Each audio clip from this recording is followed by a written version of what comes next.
We are back at the spiritual home of Bennetts British Superbikes. It's Brands Hatch, and the moment you come back through these gates, all the memories come flooding back of what happened here at the end of 2024 between Kyle Ryde and Tommy Bridewell. We've had a full day of free practice here in beautiful conditions. It's nice and warm. So let's just recap on what's happened. Free practice 1 and 2 have just concluded. The top 12 go through to FP2. A few garages that we start with here. Riders looking for their first points on the board of the season so far.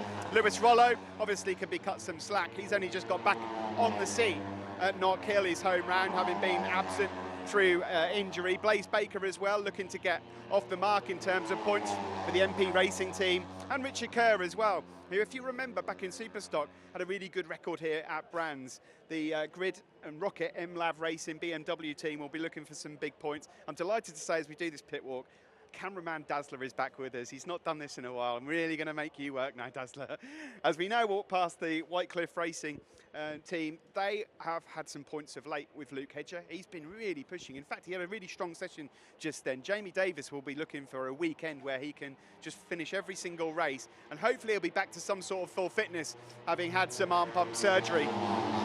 810 Racing, Davey Todd, I think he'd be happy for me to say that he is struggling at the moment just to get used to a superbike. It's just not quite clicking together. We know how talented he is. Hopefully he can get to grips with it soon. On the other side of the garage, of course, Peter Hickman, still out, and he announced on social media, I think it was yesterday, that he's got to have an operation for some nerve damage. So Hickey, we wish you all the best, and hopefully he can be back before the end of the season.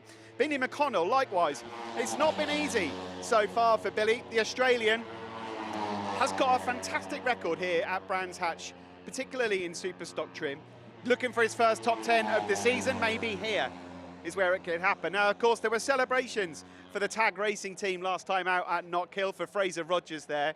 He just missed out on a place in Q2 a moment ago, so he's got some work to do in Q1 tomorrow, but we're all hoping that that result back at Knockhill is the start of things to come for the future for him and Tag Racing as well. On the other side of the garage, Van Sikelris, another rider who's looking to try and get himself in those points more regularly as the season goes on, and another rider who is just looking to stay injury-free for a round or two. Now, after a blazing start to 2025, Scott Swan is just keeping himself cool there. He got himself some big bundle of points at the start of the year. Knockhill didn't quite go to plan for the Northern Irishman. However, he was a race winner here last year, let's not forget, in the Pirelli National Superstock. So I'm expecting a better weekend for Scott here at Brands. And also, he was just marginally outside the window for Q2.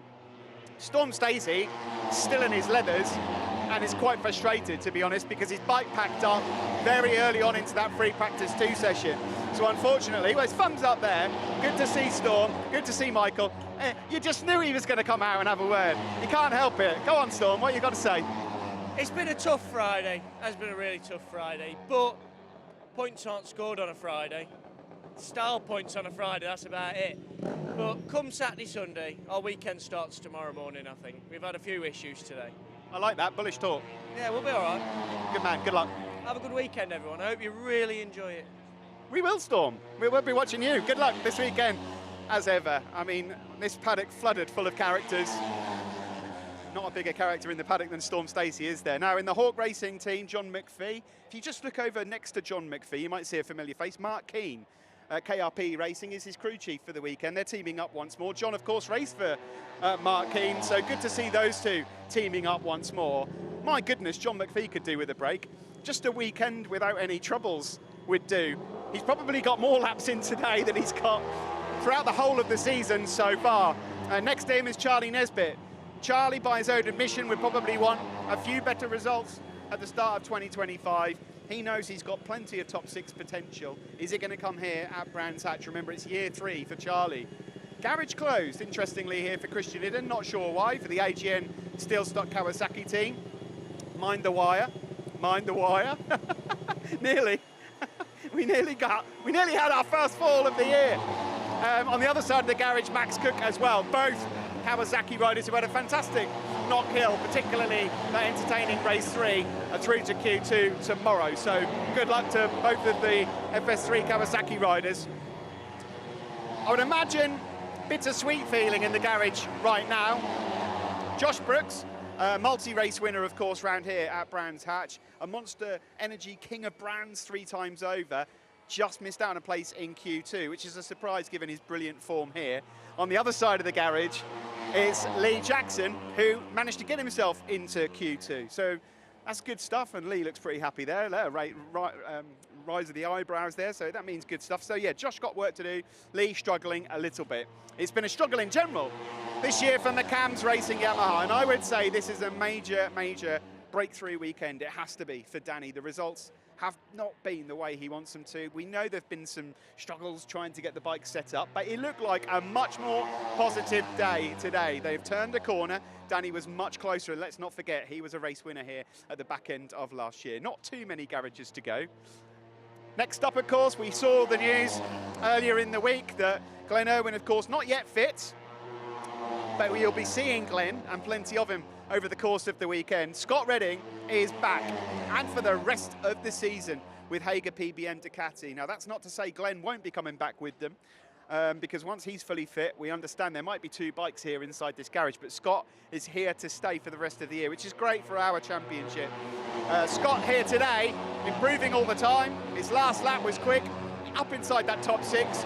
Job done for Scott Redding. Honda struggles. Tommy Bridewell, I was hoping to grab a word with him, but he literally scarpered off into the back of the garage, or around the back, and exited before I got a chance to have a word with him. Just inside Q2, but we know how good Tommy Bridewell is around here. He won the championship, of course, here 2 seasons ago. He lost out by just 1 point last year. He holds the lap record in a race trim around Brands Hatch, but he's struggling. They're just struggling to find something. It was inside Q2, but work to do. Likewise for Andy Irwin, could really just do with a bit of a boost, a bit of a break to get himself regularly back inside the top 8 again. We skip this garage. These are the British Super Sport riders, Dean Harrison and Jack Kennedy, both looking pretty solid so far today. A few troubles for Leon Haslam. Fast, as ever, at Brands Hatch, as you would expect. But a tip-off at Druids earlier. He's absolutely fine. He managed to get another lap in just at the end. But a bit of work going on there on the Motor Rapido Ducati. Leon, after not kill, perhaps not going quite his way, will be looking for a big haul of points this weekend. I would imagine the aim, 3 solid podiums. We've just got 3 more garages to go now, and it's the top 3 from today's sessions. First up is Rory Skinner, who looks like he's gone as well. It is hot here today, really hot, so I just wonder if they're trying to keep themselves cool, but the Cheshire Mouldings Ducati team will be happy enough with that. Rory, second quickest in that session overall, so really good job from him. And into this garage, let's see if we can get Brad Ray's attention. The championship leader, a home race, Brad Ray, riding the crest of a wave. Come on, Brad. Come on, Brad. We're going to get a quick word with the championship leader then. Home race for Brad Ray, Raceways Yamaha. He's just off to get his hat probably. Make sure we keep all the sponsors happy. Let's get a quick word in. We can't not have a word with you. You're the championship leader, it's your home race. Brad, how was today? Good, mate, yeah. This morning was a bit tricky. I felt a bit rusty, if I'm honest, coming back to Brands. I haven't been back since 22, and yeah, sort of took a bit of time to get up to speed. But this afternoon session was really important. We found a real good way with the bike. Made a few changes to the front and to the engine braking and electronics, and straight away I felt a lot better. And it's just nice to be back at Brands Hatch. I need to have some good success here. We've got the crowds are coming in, and hopefully we've got a good show. Look through your results here at Brands Hatch GP. What's the reason for you not having had a podium in Superbike trim round here? I couldn't believe that when I saw that. I know, yeah. I got on the box on the Indy circuit, but the GP I've just been, just missed out. I think I got 3 fourths in the middle of the year in 22. Not far from the podium, but something just hadn't worked for me around Brands, but hopefully this weekend we can change it. Good luck. Cheers, mate, thank you. Last but not least, Kyle Ride. Let's see if I can can I get a quick word, Kyle? See if we can get a quick word with Kyle. The champion, of course, his brilliant race here last year will live long in the memory. It'll never be forgotten. And Kyle was looking pretty fast here today. And I was stood with your dad on pit wall looking at your lap times just as you disappeared off the time screens. I know you had a bit of a crash, speed good. Are you all right? It looks like you are. Yeah, I'm all right, luckily. Never crashed there, come a bit of a shock, but yeah, won't slow me down. How did you feel coming into Brands Hatch here this weekend? Of course, the last time we were here, the best memories of your life so far. Did it just give you a little sort of tingling feeling as you entered the gates? Yeah, for sure. First 2 laps was very very special, and I've enjoyed all today, except for the silly little clash. So yeah, as Alan showed me there, a bit of a seat unit knackered, but. You'd think that was like a Harley with a backrest on, wouldn't you? You know. But I've had good speed all day on used tyres. That was the first time we put new tyres in, and I think the setting of the bike wasn't perfect for new tyres, and I've overstepped the mark / pushed the limit and gone down. So luckily everyone's all right. We'll fix it and go again tomorrow. Good luck. Cheers. Thanks to Kyle Wright then, the reigning champion, and that is your lot. A sweaty pit walk here at Brands Hatch. This is how you can watch it. Starting tomorrow, TNT Sports 2, that's Saturday, 10:30 a.m. will bring you all the qualifying action. And then flick over to TNT Sports 4 for all of the BSB action for the rest of the weekend. We're on from 1 p.m. till 6 p.m. tomorrow, Saturday. And on Sunday, we're on 12 till 5:30. And of course, you can catch all of that on Discovery Plus as well. That's enough. I think it's time for a beverage. Have a good weekend and tune in tomorrow here at Brands Hatch.